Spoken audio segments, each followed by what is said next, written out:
ध्यान से समझने की कोशिश करो और मन में समझो और समझने की कोशिश करो। यहाँ कह रहे हैं कबीरदास कि माया रूपी स्त्री जो है एक अपने जीवन रूपी पति को छोड़कर अभिमान रूपी ससुर के साथ भाग गई। अर्थात माया रूपी स्त्री जो है अभिमान रूपी ससुर के साथ भाग गई। कहने का तात्पर्य यह है कि मनोवृत्ति जो यह आत्मा में लीन न होकर अहंकार में रम गई तो आत्मज्ञान संभव न है, आत्म स्वरूप का ज्ञान संभव न है जब तक कि मनोवृत्ति समाप्त न होगी। तो परम तत्व का ज्ञान असंभव है। इसलिए कबीरदास जी यहाँ कह रहे हैं, हे मानवों, हे साधकों, मन में विचार करके देखो, जो मनोवृत्ति रूपी जो स्त्री है वह अपने जीवन रूपी पति को छोड़कर अभिमान रूपी ससुर के साथ भाग गई। अर्थात अपना पति को छोड़कर ससुर के साथ भाग गई। कहने का तात्पर्य है कि मनोवृत्ति आत्मा में लीन न होकर अहंकार में रम गई।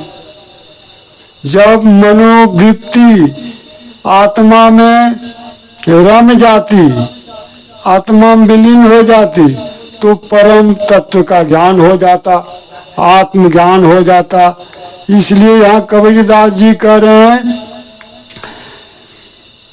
कबीरदास जी कह रहे हैं, खसमहि छाड़ी ससुर संग गोनी सो किन ले बिचारी।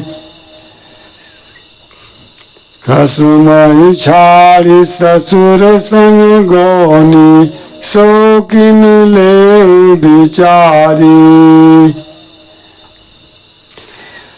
दूसरी ओर ये मनोवृत्ति रूपी स्त्री अज्ञान बस भाई के साथ ससुराल चली गई। ये जो है माया रूपी स्त्री, मनोवृत्ति रूपी स्त्री अपने भाई के साथ ससुराल चली गई और ससुराल लोकांतर ही इसकी ससुराल है। ये जो है मनोवृत्ति रूपी अज्ञान रूपी भाई के साथ अपने ससुराल चली गई और वहां पर ससुराल में जाने के बाद इनकी जो सास है, सास श्रावत दिना, भाई के संग सासुर आई और सासुर श्रावत दिना। वहां पर जब भाई के साथ ये ससुराल चली जाती है, लोकांतर ही इसकी ससुराल है, तो वहां पर जो है इसकी सास जो है, संशय रूपी जो सास है वो सौतीन बन जाती है।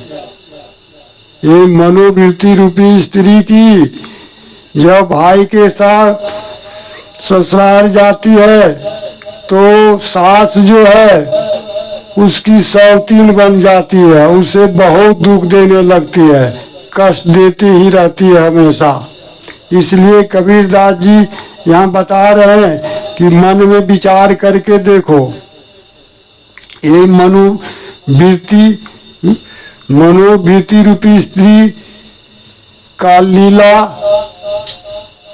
को समझो और ये मनोवृत्ति जब तक समाप्त न होगी, आत्मा में विलीन न होगी, तब तक परम तत्व का ज्ञान असंभव है, अर्थात आत्म स्वरूप का ज्ञान संभव है। इसलिए यहाँ कबीरदास जी कह रहे हैं कि भाई के संग सासुर